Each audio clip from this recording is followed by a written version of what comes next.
मित्रों, आपका नई कहानी में स्वागत करता हूँ। मित्रों, आज आपके सामने एक ऐसे राजा की कहानी प्रस्तुत करने जा रहा हूँ जिससे रावण जैसा राजा भी थर थर कांपता था और उससे टैक्स देता था। उस राजा का नाम है शक्वेण नाम का राजा था। शक्वेण राजा बड़ा ही धर्मात्मा था, सत्यवादी था, ज्ञानी भक्त था और महापुरुष था। अपने राज्य का धन वे अपने काम में नहीं लगाते थे और प्रजा द्वारा दिया गया धन प्रजा हित में ही लगा देते थे। अपने जीवन यापन हेतु खेती किया करते थे।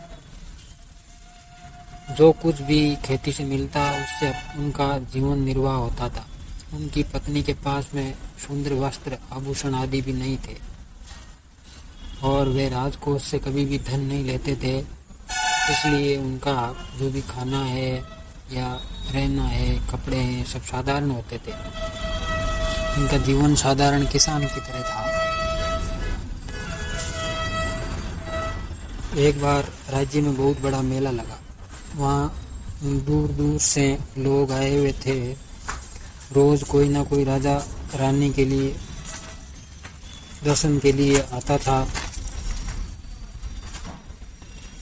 इसी प्रकार कुछ महिलाएं भी रानी के पास दर्शन करने के लिए आई। सुंदर वस्त्र और आभूषण धारण किए हुए थे सभी महिलाओं के। महारानी ने जब उनके वस्त्र आदि को, आभूषणों को देखा तो ईर्ष्या करने लगी और उसने सोचा कि विदासियां भी मेरे से अच्छे कपड़े वगैरह पहनती है, आभूषण पहनती है। मेरे स्वामी तो सम्राट है, तो मुझे भी कुछ ना कुछ करना चाहिए।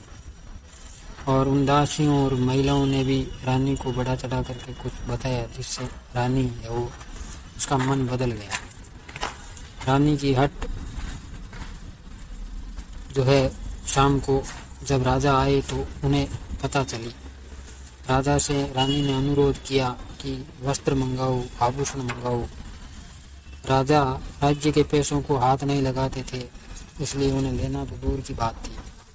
पर रानी की जो बातें थी उन पर महिलाओं का असर था, इसलिए वो बोली, आप जो चाहे कर सकते हैं, आप सम्राट हैं। तो राजा मान गए और उन्होंने कहा, मैं मंत्री को बुला करके विचार करता हूँ। मंत्री को कहा, रावण के पास जाकर कहना कि मैं राजा शक्वेण की तरफ से आया हूँ और मुझे कर दो, और कर के रूप में 100 मन सोना लेकर आना। मंत्री वो रावण के पास पहुंचा और रावण को अपना संदेश दिया कि मुझे शक्वेण राजा ने भेजा है और 100 मन सोना कर में चाहिए। ये बात सुनकर के रावण हंसने लगा और उसने कहा, अरे मूर्ख, ऐसे मूर्ख राजा भी संसार में हैं जो मुझ बलवान सम्राट से कर लेने की आशा रखते हैं।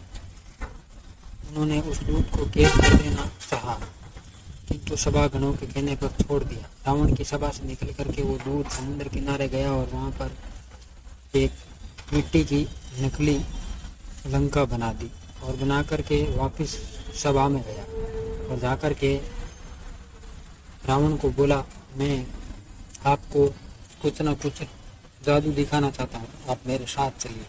रावण और उसके कुछ मंत्री वगैरह मिलकर के उसके साथ गए। वहां जाकर के वो गए तो रावण ने कहा, क्या जादू दिखाना चाहता है, दिखा। तो उसने कहा, शक्वेण हमारे जो राजा है उनका इतना प्रभाव है कि मैं आपकी लंका को क्षण भर में धूमिल कर सकता हूँ। उसने मिट्टी की बनी हुई लंका के बुर्ज वगैरह गिरा दिए तो असली लंका के भी बुर्ज गिर गए। उसने मेन बुर्ज होता है वो गिरा दिया तो असली लंका के भी मेन बुर्ज में गिराव हो गया, वो गिर गया। ये बात देख करके रावण को तुरंत मंदोदरी द्वारा कही हुई बात याद आई और उसने उस मंत्री को 100 मन सोने के साथ विदा कर दिया और वो सोना लेकर के अपने राज दरबार में वापस आया तो आकर के शक्वेण को सारी कहानी बताई। तभी शक्वेण की पत्नी यानी महारानी ने भी ये सब कुछ सुन लिया। तो उसने कहा, मुझे सोना नहीं चाहिए, मैं साधारण तरीके से ही रहना पसंद करूंगी।